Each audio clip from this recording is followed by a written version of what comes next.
Video like जरूर कर लीजिए और ऐसे वीडियो लगातार फ्री में पाने के लिए चैनल को तुरंत सब्सक्राइब कर लीजिए और बेल आइकन को जरूर टैप कर लीजिए ताकि आगे भी सारे वीडियो आपको मिलते रहे। यूट्यूब में फॉलो करते हैं तो प्लीज ये वाला फ्री टेलीग्राम चैनल जरूर ज्वाइन कर लीजिएगा। सारे नोटिफिकेशन सारे अपडेट यहीं पे आते हैं, ध्यान रखिए। नमस्कार दोस्तों, एग्जाम प्रिपरेशन के यूट्यूब चैनल पर एक बार फिर से आप सभी का मैं प्रियंका बहुत बहुत स्वागत करती हूँ। आरओ री एग्ज़ाम के लिए हम लोग टेस्ट सीरीज सॉल्व कर रहे हैं जो कि डेली रात को 9 बजे आ रही है। उसी को फोकस करते हुए हम लोग आगे की क्लास कंटिन्यू कर रहे हैं। अगर आप न्यू हैं चैनल पर, ये क्लास डेली आप रात को 9 बजे देख सकते हैं, जिसमें आरओ का री एग्ज़ाम हो या यूपी पीसीएस हो, आप दोनों को टारगेट करते हुए यहाँ पर क्लास कर सकते हैं। ये आपको जो टेस्ट सीरीज दी जा रही है, अलग अलग मॉक टेस्ट हैं और उनसे जो इंपॉर्टेंट क्वेश्चन हैं वो मैं लेकर के करवा रही हूँ। तो मतलब आप इसमें सीरियल देख रहे होंगे कि बिल्कुल एग्जैक्ट सीरियल नहीं चल रहा होगा। 100 to 150 क्वेश्चन में लेकर के चलती हूँ और उसमें भी जो आपके क्वेश्चन नहीं आ सकते हैं वो मैं इनको स्किप कर देती हूँ, लेकिन जो मोस्ट इंपॉर्टेंट क्वेश्चन है वो मैंने रखे हुए हैं। तो डेली इस सीरीज को फॉलो कीजिए। इसमें ज़्यादातर प्रश्न वो मिलेंगे जो लेटेस्ट ट्रेंड रहा है एग्जाम पैटर्न का, जैसे कि क्रोनोलॉजी वाले क्वेश्चन, स्टेटमेंट वाले क्वेश्चन और स्टेटमेंट देकर के पूछना कि इनमें से कौन कौन से कथन सही हैं। ठीक है, इस तरीके के ऑप्शन दे दिए जाते हैं। हिस्ट्री हो, ज्योग्राफी हो, पॉलिटी हो, यूपी जीके हो, सारे सब्जेक्ट आप यहाँ पर कवर करेंगे। तो ध्यान से इस क्लास को देखिए।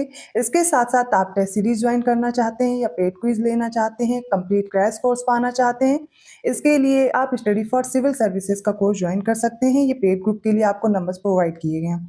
व्हाट्सएप मैसेज के थ्रू या कॉल करके आप जानकारी ले सकते हैं। कोशिश कीजिए अभी जो आप पढ़ रहे हैं उसको रिवाइज कीजिए, साथ में अच्छे से प्रैक्टिस कीजिए। प्रैक्टिस के लिए आपको टेस्ट सीरीज अवेलेबल कराई जा रही है, जो कि आपको पता है जो अभी लेटेस्ट ट्रेंड रहा है यूपीपीएससी का और बदलता जा रहा है, तो उसके अकॉर्डिंग आप खुद को तैयार कीजिए। आप वही पैटर्न फॉलो कीजिए, ना कि आप अलग से ऐसा कंटेंट पढ़ रहे हो जो आपके एग्जाम के लिए इंपॉर्टेंट भी ना हो और आपका टाइम वेस्ट हो जाए। ठीक है, तो आपको अब इतना पता होगा, आप एग्जाम देते हुए इतना समझ गए होंगे कि आपको कैसा ट्रेंड और पैटर्न रहा है और कैसे आपको कंटेंट अपना चूज करना है। ठीक है, इसके अलावा मैं जानकारी देना चाहूँगी, अगर आप कोर्स लेना चाहते हैं स्टडी फॉर सिविल सर्विसेज का तो ऐप डाउनलोड कर लीजिए। ऐप से आपको कोर्स मिल जाएगा जिससे आप आसानी से परचेज कर पाएंगे और ज्ञान सर कूपन कोड अप्लाई करेंगे तो डिस्काउंट भी मिल जाएगा। जरूरी नहीं है आप कोर्स ही परचेज कर रहे हैं तभी आप तैयारी कर सकते हैं।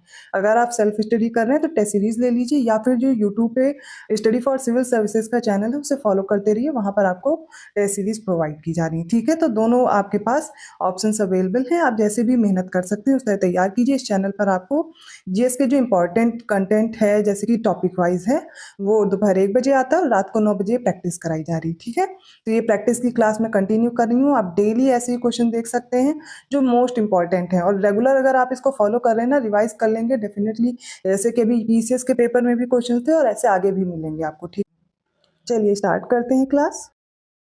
आज हम लोग इस सेट में कुछ यूपी जीके के क्वेश्चन देखने वाले हैं, तो सारे क्वेश्चन ध्यान से देखिए। पहला क्वेश्चन जो इसमें दिया गया है, किस वर्ष उर्दू को उत्तर प्रदेश की आधिकारिक भाषा बनाया गया? 1949 में, 1956 में, 1975 और 1989। कुछ क्वेश्चन देखते हैं पेपर में वन लाइनर आ जाते हैं और आपको ये तैयार नहीं होता है तो गलत हो जाते हैं, तो याद रखिएगा इसका सही उत्तर क्या हो जाएगा। ऑप्शन डी होगा 1989 में, रट लीजिए। तो उत्तर प्रदेश राजभाषा अधिनियम के माध्यम से 1989 में उर्दू को राज्य की दूसरी आधिकारिक भाषा घोषित की गई थी। 81 क्वेश्चन, इसमें एक तरफ लोक नृत्य फोक डांसेस दिए गए हैं और उनके रीजन हैं। चौरसिया, कजरी, शोरा और चरकुला दिया गया है। ठीक है, तो आपने देखा होगा, कोई भी एक भी याद है तो मैं उससे आपको इन्फॉर्मेशन रिलेट करने की कोशिश करूंगी। मैं ज़रूरी नहीं आपको सारे आंसर पता ही हों। आपको पता होगा चरकुला के बारे में, तो चरकुला में क्या होता है, ये ब्रज क्षेत्र में औरतों के द्वारा ये जो डांस किया जाता है, यहाँ पर क्या करते हैं कि सर पर कुछ घड़े टाइप में रख के उसमें एक दीपक जला करके डांस किया जाता है। इसी तरह चरकुला होता है और चरकुला कहाँ पर होता है, ब्रज में होता है। और डी का 1 हमें कई जगह दिया गया है। ठीक है, तो एक चीज़ तो हमें पता चल गई, हमें 2 ऑप्शन बच गए, बी और सी में से ही कोई आंसर करेक्ट होगा। ठीक है, आगे देखते हैं। अब देखिए जो कजरी है वो मिर्ज़ापुर वाले क्षेत्र में कर लीजिए, तो बी का 2 हो जाएगा। बी का 2 है और 4 का, डी का 1 है, हमें आंसर मिल गया, ऑप्शन बी करेक्ट है। ठीक है, देखिए आपने 2 से आंसर कर लिया। चौरसिया कहाँ का है, चौरसिया जौनपुर का है और शोरा कहाँ का है, झांसी का। तो ये लोक नृत्य आपको तैयार रखने हैं। सेकेंड क्वेश्चन देखिए, निम्नलिखित में से कौन सा पेयर करेक्टली मैच्ड नहीं है?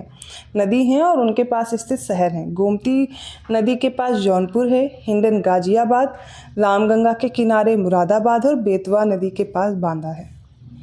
कोई एक इनकरेक्ट है। देखिए राइट आंसर क्या होगा, बेतवा। बेतवा के पास बांदा दिया गया, जबकि बांदा कहाँ है, केन नदी के तट पर है, ना कि बेतवा नदी के तट पर। बाकी याद कर लीजिएगा, गोमती नदी के तट पर जौनपुर, हिंडन के पास गाजियाबाद, रामगंगा मुरादाबाद। ठीक है। 83rd क्वेश्चन है, निम्नलिखित पर विचार करें, बांदा, महोबा, झांसी और मिर्जापुर इनमें से कौन से जिले हैं, डिस्ट्रिक्ट हैं जो अपनी बाउंड्री शेयर करते हैं एमपी के साथ। तो आपको पता होना चाहिए यूपी की सबसे ज़्यादा बाउंड्री किससे लगती है, एमपी या मध्य प्रदेश के साथ लगती है। सबसे ज़्यादा जिले इसी से अपनी बाउंड्री शेयर करते हैं और उसमें हमें बांदा, महोबा, झांसी और मिर्जापुर दिया गया है। इनमें से कौन से करेक्ट होंगे। देखिए तो उत्तर प्रदेश के 11 जिले हैं जो एमपी से बाउंड्री शेयर करते हैं। इन जिलों में आपको सोनभद्र, मिर्जापुर, प्रयागराज, चित्रकूट, बांदा, महोबा, झांसी, ललितपुर, आगरा, इटावा और जालौन याद रखना है। तो आपको याद होगा, मैंने बांदा, महोबा, झांसी, मिर्जापुर सबका नाम ले लिया है। एक बार फिर से सुन लीजिए, सोनभद्र, मिर्जापुर, प्रयागराज, चित्रकूट, बांदा, महोबा, झांसी, ललितपुर, आगरा, इटावा और जालौन। आपको नहीं तैयार हो रहा है, मैंने यूपी जीके की क्लास कराई हुई है। आपको क्या करना है, मैप ले लेना है, मैप में आपको दिख जाएंगे। ठीक है, एक मैप में आप ये चीज़ें देख सकते हैं कि किन से बाउंड्री शेयर कर रहे हैं।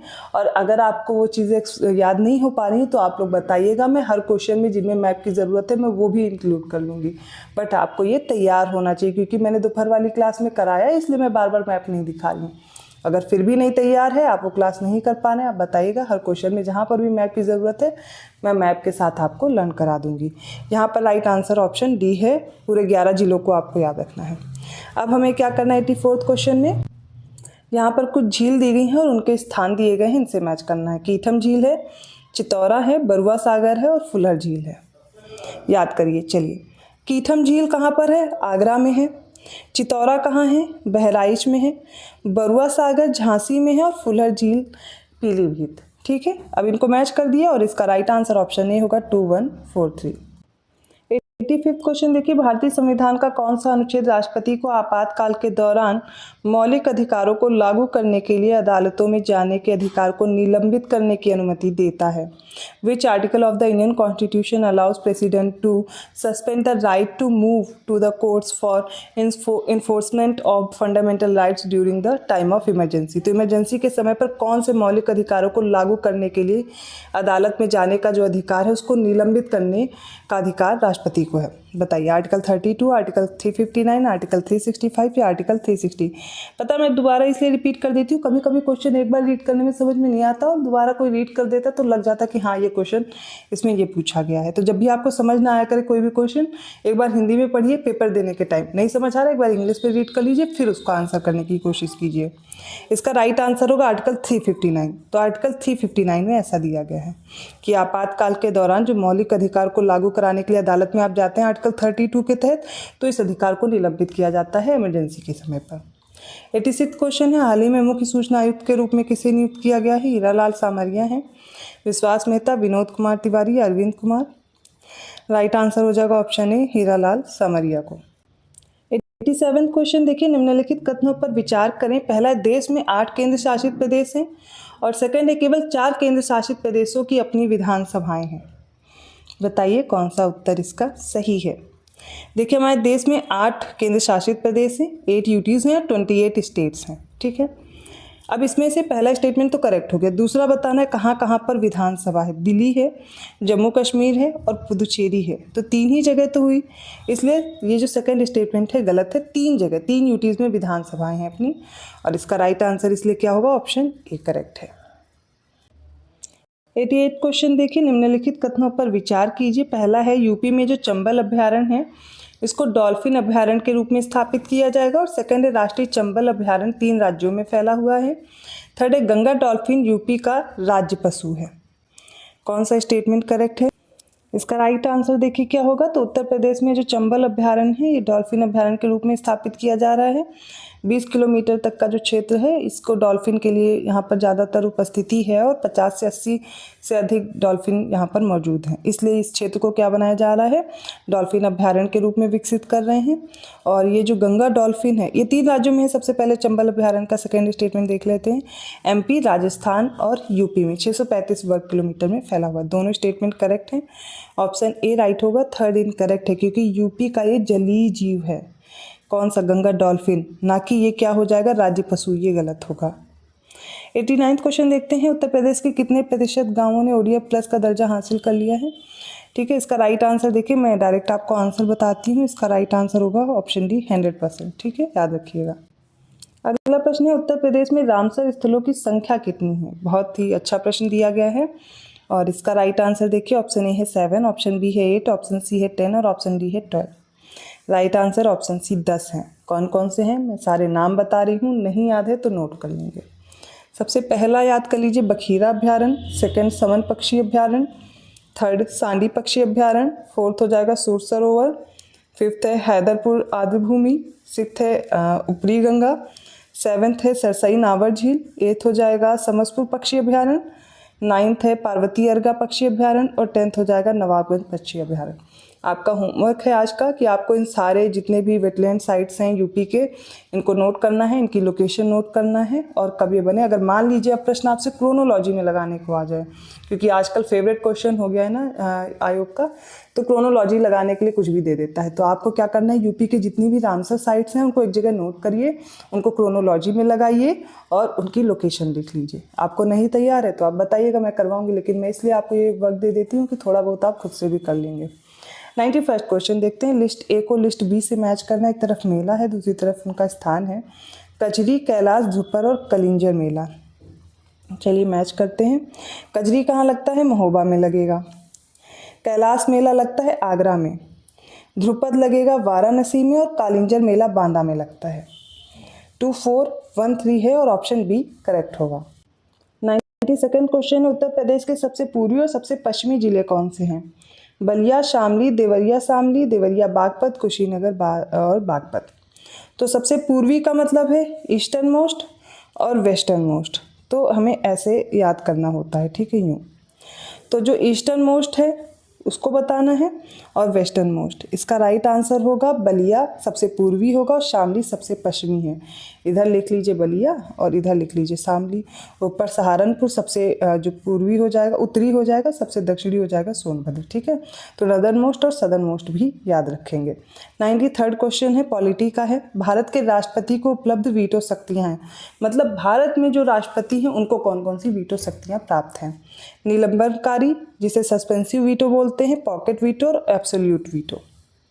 इसका राइट आंसर है हमारे यहाँ इंडिया में जो राष्ट्रपति को मिलती हैं वो सारी की सारी वीटो शक्ति प्राप्त हैं। भारत के राष्ट्रपति के पास पूर्ण वीटो है, निलंबन वीटो है, पॉकेट वीटो है और इसमें आप याद रखिएगा भारतीय राष्ट्रपति के मामले में कोई योग्य वीटो नहीं है, अमेरिका के राष्ट्रपति के पास ही होता है। क्योंकि आपने देखा होगा अमेरिका के राष्ट्रपति के पास क्या होता है? पूर्ण वीटो होता है। इसका मतलब क्या होता है कि संसद द्वारा अगर कोई विधेयक पारित किया गया है उस पर क्या करता है, राष्ट्रपति अपनी सहमति देने से रोक देता है। इसके बाद विधेयक ही समाप्त हो जाता है और अधिनियम नहीं बनता है, और ऐसा अमेरिका में होता है, इंडिया में नहीं होता है। 94th वाला देखें। ठीक है, निम्नलिखित में से कौन वरीयता क्रम में पहले स्थान पर आता है? लोकसभा अध्यक्ष है, राज्यों के राज्यपाल हैं, पूर्व राष्ट्रपति हैं और पूर्व प्रधानमंत्री हैं। तो वरीयता क्रम में अगर बात करूं तो सबसे पहले राष्ट्रपति आते हैं, फिर उपाध्यक्ष आते हैं, प्रधानमंत्री 3rd नंबर पर, राज्यों के राज्यपाल 4th नंबर पर, पूर्व राष्ट्रपति आते हैं 5th नंबर पर और 5th ए में ही कर लीजिए क्लासिफिकेशन, उप प्रधानमंत्री आ जाते हैं। 6th नंबर पे आते हैं भारत के मुख्य न्यायाधीश और इसमें लोकसभा अध्यक्ष को भी शामिल करते हैं। 7th में केंद्र के कैबिनेट मंत्री और अपने अपने राज्यों के मुख्यमंत्री आते हैं। इसी में नीति आयोग के उपाध्यक्ष आ जाएंगे। 7th नंबर पर राज्यसभा और लोकसभा में विपक्ष का नेता। अब इसमें से क्या करेक्ट होगा? मैं तो बोल गई, आप एक बार फिर से सुनेंगे इसको स्लो करके। और इसका जो राइट आंसर वो है राज्यों के राज्यपाल। इनमें सभी में अगर बात करेंगे तो राज्यों के राज्यपाल क्या होंगे? पहले स्थान पर आएंगे। ठीक है, पूर्व राष्ट्रपति बाद में आते 5th नंबर पे, मैंने बताया। 95th देखिए, निम्नलिखित कथनों पर विचार करें। पहले तीनों स्टेटमेंट देखिए। संसदीय समितियां संवैधानिक संस्थाएं हैं, पहला स्टेटमेंट है। ठीक है, दूसरा, संसदीय समितियों की नियुक्ति राष्ट्रपति द्वारा की जाती है। 3rd, समिति अपनी रिपोर्ट सदन के स्पीकर या अध्यक्ष को प्रस्तुत करती है। इसका राइट आंसर है ऑप्शन बी, केवल तीसरा कथन सही है, पहला दूसरा गलत है। संसदीय समितियां संवैधानिक संस्थाएं जरूरी नहीं है और यहाँ पर नियुक्ति राष्ट्रपति द्वारा ये भी गलत दी गई है। तो समिति अपनी रिपोर्ट सदन के स्पीकर या फिर अध्यक्ष को प्रस्तुत करती है, ऑप्शन बी करेक्ट है। 96 क्वेश्चन है, निम्नलिखित में से कौन सी विभाग संबंधित स्थायी समिति राज्यसभा के अधीन कार्य करती है? तो उद्योग संबंधी है, रक्षा समिति, ऊर्जा समिति या वित्त समिति में से। इसका राइट आंसर हो जाएगा ऑप्शन ए, जो कमेटी ऑन इंडस्ट्री है वो विभाग संबंधित स्थायी समिति राज्यसभा के अधीन कार्य करती है, तो ये विभाग उद्योग संबंधी समिति विभाग होगा। 97 क्वेश्चन है, निम्नलिखित में से किस संवैधानिक संशोधन अधिनियम के माध्यम से लोकसभा और विधानसभा में सीटों की संख्या 2026 तक स्थिर कर दी गई है? ठीक है, इसका राइट आंसर देखिए 74th, 89th, 84th या 91st। Right answer option C. तो 2001 में हुआ था 84th अमेंडमेंट। इसके अनुसार क्या किया गया, लोकसभा और विधानसभा में जो सीटों की संख्या है वो 2026 के बाद या कम से कम 2031 के बाद पहली जो जनगणना है तब तक के लिए स्थिर कर दी गई है। और वर्तमान में जो जनगणना का आधार लिया जा रहा है जो लोकसभा और विधानसभा में सीटों के आवंटन के लिए, वो 1971 की जनगणना है। ठीक है, 98 क्वेश्चन देखिए, 2011 के जो 97th अमेंडमेंट हुआ था इसमें अधिनियम ने निम्नलिखित में से कौन सा परिवर्तन किया था? मौलिक अधिकार में, मौलिक कर्तव्य में, ऑप्शन सी में है दोनों या फिर ऑप्शन डी है कोई भी नहीं। इसका राइट आंसर होगा ऑप्शन ए, मौलिक अधिकार में, ऑप्शन ए करेक्ट है। 99 क्वेश्चन है, निम्नलिखित में से कौन 1953 में गठित राज्य पुनर्गठन आयोग का सदस्य नहीं था? ठीक है, फजल अली आयोग मैंने आपको याद कराया था और 1953 में जवाहरलाल नेहरू ने राज्य पुनर्गठन आयोग की नियुक्ति की थी और ये फजल अली की अध्यक्षता में नियुक्त हुई थी, इसलिए इस समिति का नाम भी फजल अली आयोग था। ऑप्शन ए है फजल अली, ऑप्शन बी है NN Vohra, option C HN Kunzru और ऑप्शन डी है KM पडिक्कर। तो इसमें NN वोहरा नहीं थे, हृदयनाथ कुंजरू और KM पडिक्कर भी शामिल थे।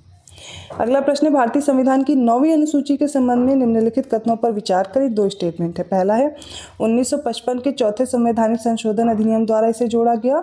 सेकंड है, प्रारंभ में इस अनुसूची में 13 कानून जोड़े गए। बताइए कौन सा स्टेटमेंट करेक्ट है? इसका राइट आंसर होगा ऑप्शन सी, केवल दूसरा। देखिए, नवी अनुसूची में केंद्रीय और राज्य कानूनों की एक सूची है, ठीक है, जिन्हें अदालत में चुनौती नहीं दी जा सकती। तो नौवीं अनुसूची को 1951 के पहले संवैधानिक जो संशोधन हुआ इस अधिनियम द्वारा भारतीय संविधान में जोड़ा गया था। पहले संशोधन ने अनुसूची में 13 कानून जोड़े और नवी अनुसूची में कई बार संशोधन किया गया और आज अगर अभी बात किया जाए तो इसमें 284 अधिनियम शामिल हैं। ठीक है, सेकंड स्टेटमेंट करेक्ट है, पहला इनकरेक्ट हो जाएगा, इसलिए यहाँ पर राइट आंसर क्या हो जाएगा, ऑप्शन सी होगा। अगर आप अभी भी कंफ्यूज हैं तो यहाँ पर बस इतना करना है कि चौथा नहीं है पहला है, मैंने बता दिया है पूरी, अगर आपने बात सुनी होगी मेरी तो ये आज के इंपॉर्टेंट क्वेश्चंस हैं। आई होप आपको समझ में आएंगे। किसी भी क्वेश्चन में डाउट लगे आप फिर से पूछ लीजिएगा, मैं एक्सप्लेन कर दूंगी। और हाँ, वीडियो अच्छा लगा तो लाइक ज़रूर कर दीजिए। चैनल को अभी तक सब्सक्राइब नहीं किया है तो कर लीजिए। इस चैनल पर ROE एग्ज़ाम, UP PCS या UP PSC से रिलेटेड कोई भी एग्ज़ाम हो, इवन GS जिसमें भी पूछी जाती है उन सभी एग्ज़ाम के लिए इंपॉर्टेंट है। डेली आप क्वेश्चन भी करते हो, कंटेंट आपको GS से रिलेटेड दोपहर 1 बजे मिलता है। और पेड कोर्स के लिए आपको इन नंबर्स पे कांटेक्ट करना है जो सामने दिए गए हैं। आप टेस्ट सीरीज ज्वाइन करना चाहते हैं, क्विज लेना चाहते हैं या फिर कंप्लीट कोर्स ज्वाइन करना है, किसी भी प्रकार की जानकारी चाहिए नंबर से पूछिए और अपने कोर्स को ज्वाइन करके अपने सिलेक्शन को सुनिश्चित करिए। कोई और डाउट है तो आप पूछ सकते हैं। मैं मिलती हूँ ऐसे क्वेश्चंस के साथ अगली क्लास में, तब तक के लिए धन्यवाद।